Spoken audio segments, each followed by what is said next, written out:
Existe un mundo mejor. Quédate a disfrutarlo, que juntos somos un montón. Y a este montón que juntos somos, ya saben que si dejáramos de estar juntos no seríamos más el mismo montón, le proponemos a partir de este momento nuestro cotidiano pacto de radio. Como una especie de ejercicio a compartir, antes de comenzar cada programa, creemos que es conveniente pautar con ustedes el uso respectivo de nuestras imaginaciones. Nosotros imaginamos un programa y después procedemos a hacerlo. ¿Ustedes ponen la imaginación al servicio de la radio?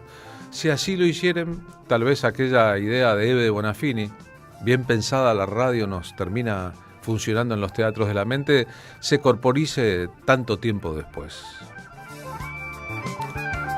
Así como no tenemos que decirle a los pulmones que respiren o al corazón que lata, no debemos darle al cerebro la orden de que imagine. La imaginación parece aflorar por sí misma. Y el cerebro indaga en su propia memoria, en los recovecos, en los teatros de la mente del propio cerebro.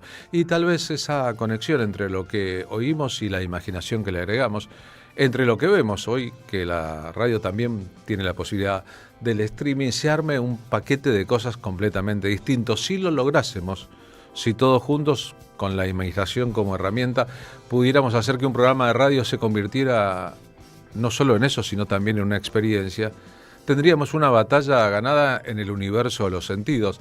Saben que hoy, en un mundo robótico y maquinal, en que mucha gente parece haber perdido la empatía, la simpatía con los otros, el que le duela como propia la cicatriz ajena, tal vez la acumulación de experiencias de imaginación, de experiencias sensoriales, marque nuestras diferencias con ese otro modelo que habita este mundo por momentos inmundo. Así que, si ustedes están de acuerdo, si han pulido los detalles para poner la imaginación al servicio de la radio, a esta hora en que ya terminó la mañana, todavía no empieza la tarde profunda, a lo mejor estás almorzando o por almorzar, o camino a la siesta, o estás dando vueltas por la calle, o estás con el auto o en la oficina, donde te encontrares, a lo mejor es el momento de decir sí, hacia allá vamos.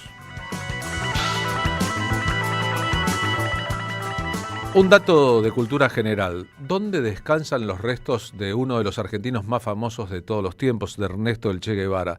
¿Descansan acaso en este territorio? ¿Descansan en su país natal, en la Argentina? No. ¿Descansan en el lugar donde fue asesinado en 1967? Tampoco. Los restos del Che, como si fuera el final de una ecuación perfecta, descansan en Cuba. Pero ¿desde cuándo ocurre eso? Y es linda y poética, a Juan Gelman le hubiese gustado indagar en esto, la idea de que los restos descansan. Se trató, después de todo, de alguien que no se tomó un descanso en la vida. Bueno, desde 1997, vamos a contar esa historia, porque el 6 de julio del año 1997, por fin fueron hallados los restos del Che Guevara en Bolivia. Unos años después, León Gieco utilizó un poema escrito por el Che Guevara, y nunca publicado antes, para hacer una canción. En su primer viaje por el continente, mirando el mundo, el Che Guevara descubre las condiciones laborales de los mineros en Bolivia. Mucho tiempo después se elaboraría la idea de que Bolivia era un territorio perfecto para una revolución. Estaban dadas las condiciones objetivas de explotación de los mineros, los trabajadores, los campesinos por parte de una aristocracia democrática ilustrada o los militares que daban golpes de Estado. Esa definición suya es la que los hace salir de Cuba rumbo a Bolivia, donde encontraría la muerte. El asesinato por parte de esbirros de los intereses estadounidenses en este continente. Es el trueno y se desboca con inimitable fragor. Los biógrafos del Che, los que tuvieron acceso a los cuadernos de su intimidad,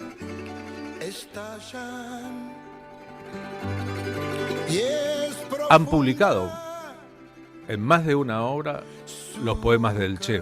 Ignacio Paco Taibo, por ejemplo.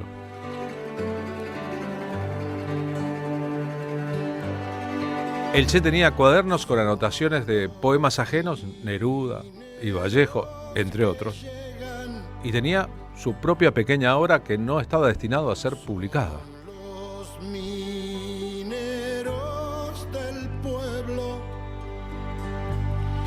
son los hombres Se equivocó uno de los grandes héroes de la Revolución Cubana al elegir Cuba como el país en donde pensaba proseguir la batalla. Saben que antes había ido a combatir a África.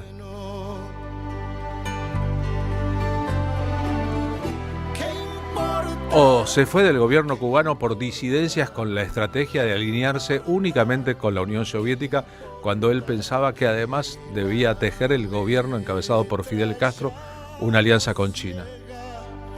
Una vez que estuvo en Bolivia, fue traicionado y condenado al asesinato. Son tres hipótesis y tres preguntas, a lo mejor son complementarias entre sí, que nos ayudan a recuperar la idea. ¿Por qué el hombre que podía estar sentado en el Ministerio de Economía de Cuba y ser figura pública y embajador en el mundo de una revolución que tenía por entonces un enorme prestigio, decidió dar un paso que se convertiría en un paso fatal? ¿Por qué le dejó a su esposa, a partir de 1967, su viuda, una grabación con dos poemas, uno de Vallejo y otro de Neruda, que parecen preanunciar lo que ocurriría? Hay golpes en la vida tan fuertes, no sé, golpes como de la ira de Dios. Famoso poema de Vallejo. El Che, en su voz, le grabó en un aparato doméstico a su esposa, a la madre de sus hijos, esos textos para que ella escuchara mientras él se sumía en lo que sería finalmente, fatalmente además, la escena final de su corta vida.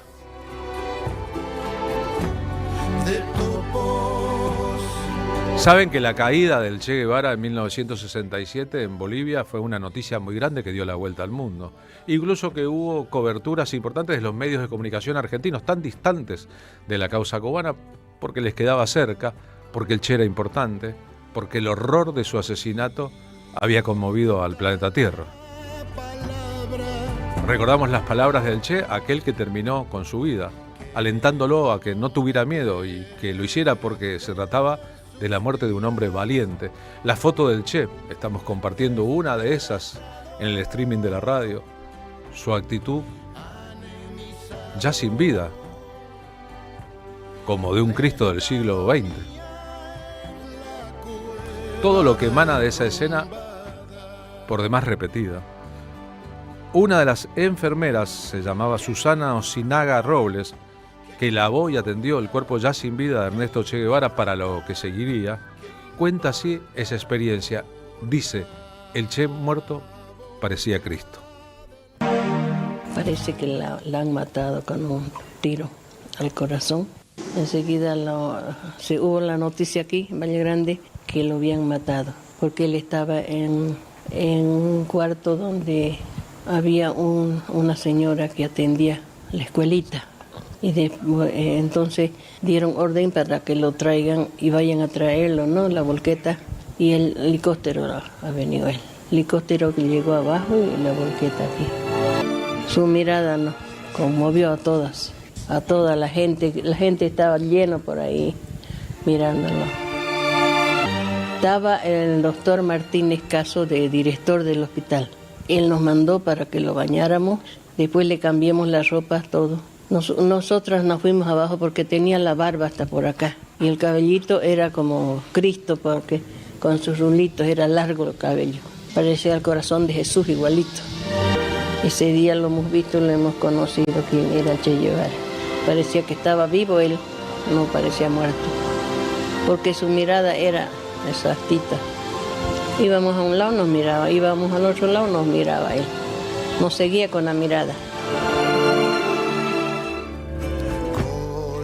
En aquellos 30 años que me dieron desde el hallazgo de los restos en un cementerio en Valle Grande, en realidad en una fosa común en Valle Grande, era un misterio.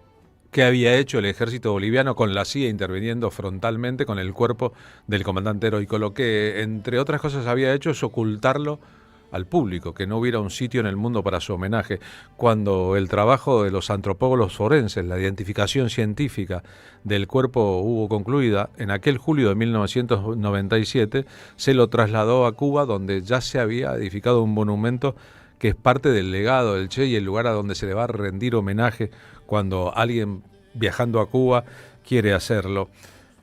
La hija del Che, una de las hijas del Che Guevara, habla al respecto cuando el cuerpo llega a Cuba. Es el 12 de julio ahora de 1997.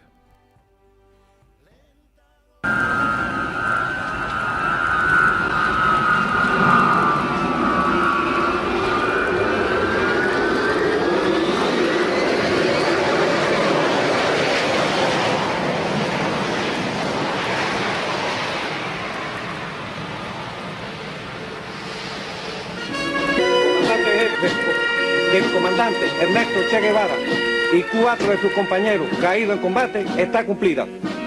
Comandante de la Revolución, Ramiro Valdés.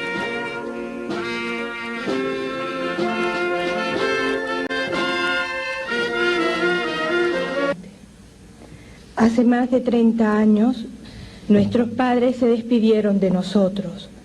Partieron para continuar los ideales de Bolívar, de Martí, un continente unido e independiente, pero tampoco ellos lograron ver el triunfo. Estaban conscientes de que los grandes sueños solo se hacen realidad con inmensos sacrificios. No volvimos a verlos. En esa época la mayoría de nosotros éramos muy pequeños. Ahora somos hombres y mujeres y vivimos, quizás por primera vez, momentos de mucho dolor, de intensa pena. Conocemos cómo ocurrieron los hechos y sufrimos por ello. Hoy llegan a nosotros sus restos, pero no llegan vencidos. Vienen convertidos en héroes, eternamente jóvenes, valientes, fuertes, audaces. Nadie puede quitarnos eso. Siempre estarán vivos junto a sus hijos, en su pueblo. Ellos sabían que cuando lo decidieran, podrían regresar a la patria y que nuestro pueblo los recibiría con amor y curaría sus heridas. Y sabían que usted seguiría siendo su amigo, su jefe. Por eso es que le pedimos, comandante, que nos haga el honor de recibir sus restos. Más que nuestros padres, son hijos de este pueblo que tan dignamente usted representa. Reciba a sus soldados, a sus compañeros que regresan a la patria. Nosotros también le entregamos nuestras vidas. Hasta la victoria siempre, patria o muerte. El diario La Nación de la Argentina publicó una notable crónica sobre cómo fue aquel día del hallazgo de los restos del Che Guevara en Bolivia. Había un equipo de científicos antropólogos forenses argentinos trabajando en el lugar. La expertise desarrollada aquí a partir de los crímenes de la propia dictadura militar. Frená, le dijo Jorge González, director del Instituto Médico Legal de Cuba, al operario de la retroexcavadora que abría un hueco en la tierra. Era la mañana del 28 de junio de 1997 y hacía casi 2 años que se buscaba en esa zona, en la localidad boliviana de Valle Grande. Les habían dado un ultimátum, apenas 2 días más para terminar la exploración. Algo iba a tener que pasar antes, algo tenía que aparecer. Y finalmente, esa orden para que se detuvieran significaba que lo habían encontrado. En realidad, que habían encontrado huesos, muchos huesos. También retazos de ropa, una campera, pedazos de un cinturón de cuero. Todos eran indicios de una identidad que debían confirmar rápidamente, entre otros 7 cuerpos en la misma fosa común. Yo estaba excavando allá abajo y veo una campera color verde oliva. Al Che lo habían enterrado con una. Lo primero que buscamos fue si tenía manos o no. Ese cadáver no tenía manos. Al cuerpo sin vida del Che Guevara le habían cortado las manos. Sabíamos que el único cuerpo sepultado sin manos era el del Che, contó tiempo después Héctor Soto Izquierdo, el antropólogo forense cubano que participó de este hallazgo. 30 años después de la muerte, habían encontrado al Che Guevara. Es una nota que publica, reitero, el diario La Nación Argentina, firmada por Luján Berardi, verán que el caso del Che Guevara, de su asesinato, traspasa cualquier interés y cualquier sistema de ideas. Tiene que ver con cosas básicas de la humanidad.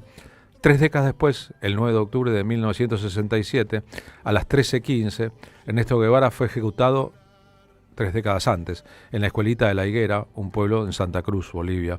Lo había capturado un batallón militar boliviano entrenado en Estados Unidos y dirigido por Félix Rodríguez, un cubano exiliado que trabajaba en la CIA. En Washington estaban interesados en usar públicamente su muerte para socavar los movimientos de izquierda en América Latina. Esa misma tarde llevaron el cuerpo del guerrillero al hospital de Valle Grande, lo exhibieron sobre 2 bachas de lavado hasta la noche del 10, he ahí las fotos famosas. Sería la última vez que se sabría algo del Che Guevara o de su cuerpo sin vida por los siguientes 30 años.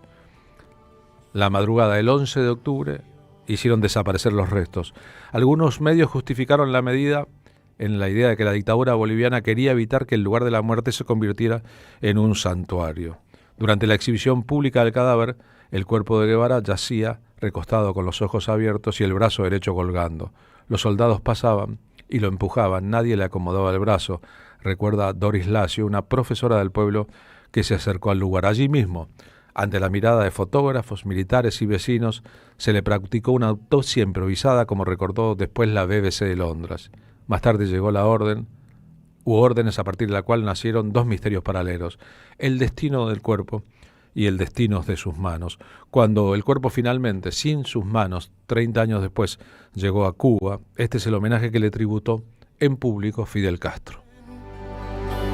Gracias, Che, por tu historia, tu vida y tu ejemplo.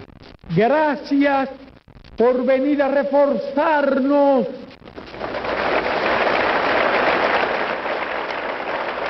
en esta difícil lucha que estamos librando hoy para salvar las ideas por las cuales tanto luchaste, para salvar la revolución, la patria y las conquistas del socialismo, que es parte realizada de los grandes sueños que albergaste.